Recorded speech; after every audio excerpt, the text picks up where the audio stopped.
Hello, good morning students. Welcome to my channel.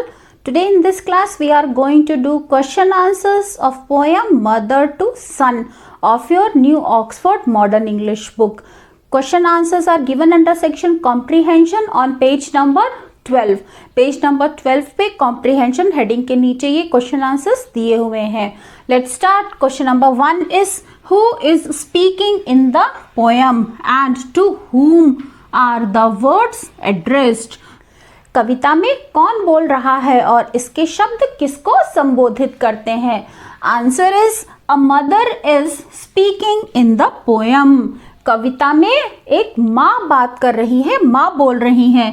And her words are addressed to her son, और उनके शब्द उनके बेटे के लिए हैं. Question number 2. What does the speaker compare her life with? Speaker अपनी लाइफ की तुलना किससे करती है? Answer is the speaker compares her life with a broken ladder. Speaker अपनी लाइफ की तुलना एक टूटी हुई सीढ़ी से करती है. विच हैड टैक्स, जिसमें कीलें लगी हुई है और जिसमें जगह जगह खपच्ची लगी हुई है, यानी वो टूटी फूटी है, उसमें जोड़ लगे हुए हैं बहुत सारे. And its boards are torn up, और उसके जो फट्टे हैं सीढ़ियों के वो भी टूटे हुए हैं, फटे हुए हैं. Question number 3. What does the speaker encounter on the stairs? Speaker का सीढ़ियों पर किससे सामना होता है? Answer is the speaker encounters tax, splinters, torn boards and patches of darkness on the stairs. Speaker का सामना सीढ़ियों पर होता है कीलों से, किरचों से और खपच्चियों से और उसके टूटे हुए फट्टों से, और साथ ही साथ वहां पर अंधेरे से उसका सामना होता है. Question number 4. Even though there have been obstacles in the way, यद्यपि रास्ते में बहुत सारी रुकावटें थीं, what has the speaker done to continue her journey? तो स्पीकर ने अपनी यात्रा को जारी रखने के लिए क्या किया? Answer is even though there have been obstacles in the way, she has kept climbing up to continue her journey. यद्यपि रास्ते में बहुत सारी रुकावटें थी, फिर भी उन्होंने आगे बढ़ते हुए अपनी यात्रा को जारी रखा. Question number 5. Which 3 pieces of advice does the speaker give the boy? Speaker उस लड़के को कौन सी 3 तरह की सलाह देता है? Answer is The 3 pieces of advice the speaker gives the boy are, वो 3 तरह की सलाह जो स्पीकर उस लड़के को देती है वो है डोंट टर्न बैक, पीछे मत मुड़ो, डोंट सिट डाउन, नीचे मत बैठो, डोंट फॉल, और गिरना नहीं. Question number 6. Which sentences are repeated in the poem? कविता में कौन से वाक्य बार बार रिपीट हुए हैं, दोहराए गए हैं? Answer is the line life for me and been no crystal stair is repeated. Poem में ये लाइन की जिंदगी मेरे लिए एक चमकदार सीढ़ियों की तरह नहीं थी, ये बार बार रिपीट हुई है.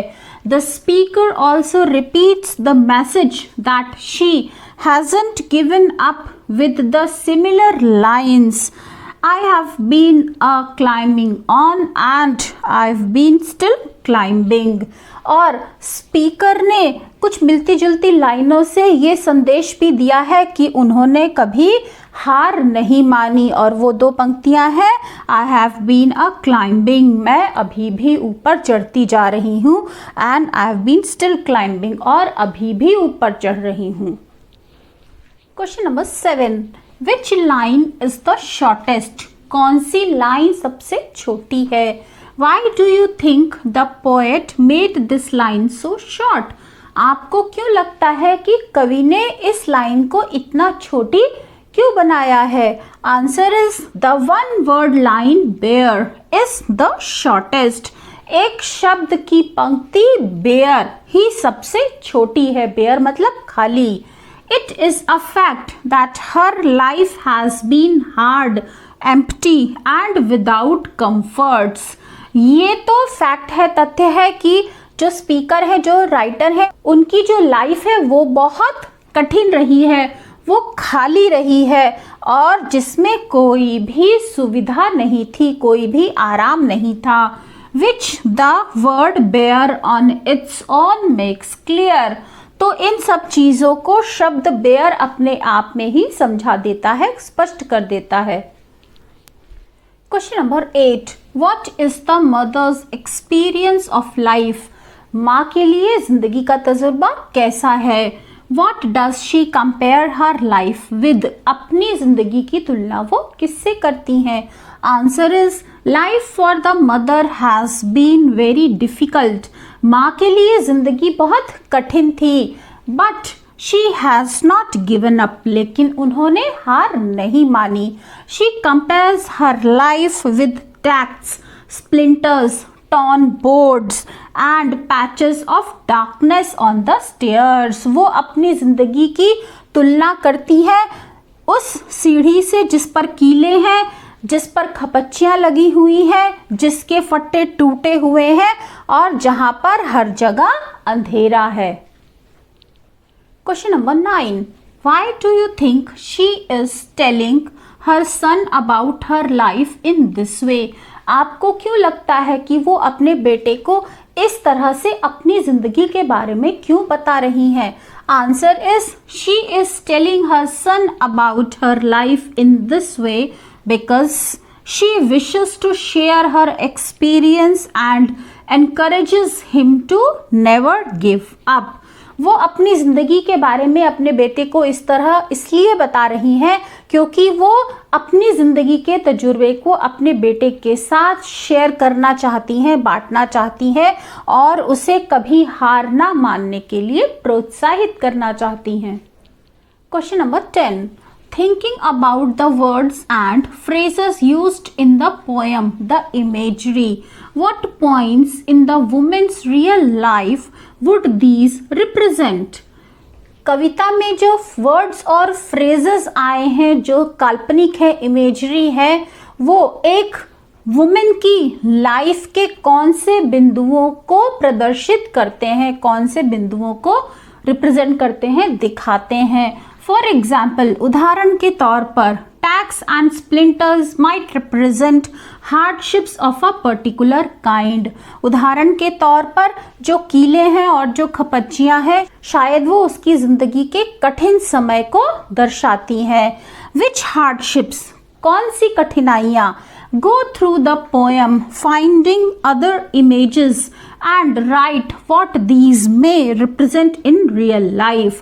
तो आपको पोएम को फिर से पढ़ना है और पता लगाना है जैसे ये इमेजेस हैं इसी तरह की कुछ और तस्वीरों के बारे में आपको कविता को पढ़कर पता लगाना है जो उसकी ज़िंदगी की कठिनाइयों को बताती हैं और फिर वो उसकी ज़िंदगी में किन चीज़ों को दिखाती हैं ये भी बताना है. Answer is the tacks and splinters might represent hardships and painful moments. Tax यानी कीले और स्प्लिंटर्स यानी खपच्चियां जिंदगी के कठिन और दर्द भरे क्षणों को बताती हैं. If you step on a tact, अगर आप कील पर पैर रख देते हैं और get a splinter in your hand और ऑन फुट, और एक खपच्ची वाले बोर्ड को अगर हाथ में उठा लेते हैं या उसके ऊपर पैर रख देते हैं, इट हर्ट्स, तो क्या होता है, चोट लगती है. So perhaps these represents moments of physical और इमोशनल पेन. तो शायद ये शारीरिक और मानसिक दर्द के क्षणों को बताते हैं. सम एग्जाम्पल्स, कुछ और उदाहरण. Boards torn up could represent opportunities that have been. टूटे हुए बोर्ड्स, फटे, शायद बताते हैं कि उनकी जिंदगी में जो अपॉर्चुनिटीज आई, मौके आए. Removed from her due to lack of financial resources, उनसे हटा दिए गए या वो उनसे दूर हो गए फाइनेंशियल रिसोर्सेज की कमी की वजह से, पैसों की कमी की वजह से वो मौके उनसे बिछुड़ गए। No carpet on the floor could represent lack of comfort and wealth. और फ्लोर पे कोई कारपेट नहीं है यानी गलीचा नहीं है, कालीन नहीं है जमीन पर, ये शायद ये बताते हैं कि उनकी लाइफ में कोई भी आराम या सुख सुविधा नहीं है।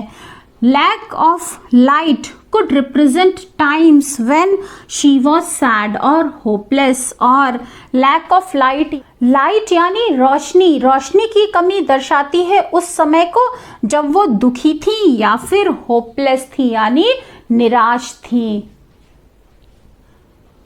So students, that's all for today. I hope you have understood all the question answers very well. If you like the video, then please press on like button, share your views in the comment section, and please subscribe my channel. See you soon. Bye bye. Have a good day.